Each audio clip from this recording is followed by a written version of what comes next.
We do a card like this, and in the back it says "To You." These cards are being paired with hand-knit scarves. Once they're signed, they will be given to a refugee arriving in the frigid Winnipeg winter. This is a way of saying, yes, it's cold, but there are people here who care. The small yet impactful gesture is called Warm Up to Winnipeg, a project started by a group called Grands and More. When a scarf is purchased, it is given to a newcomer. The proceeds are then donated to the Stephen Lewis Foundation's Grandmothers to Grandmothers campaign, which raises funds for grandmothers and AIDS orphans in Africa. This was a project that came out of trying to match Think Global, Act Local.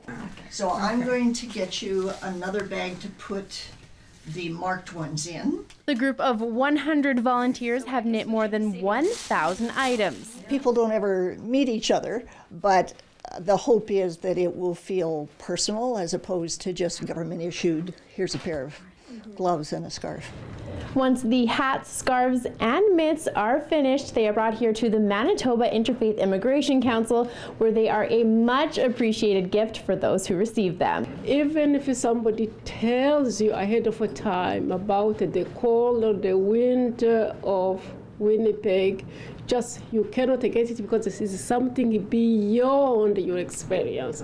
So arriving here and receiving something to help you to cope with the situation is a welcome, a very welcome gift. For Go Winnipeg, I'm Jessica Cable.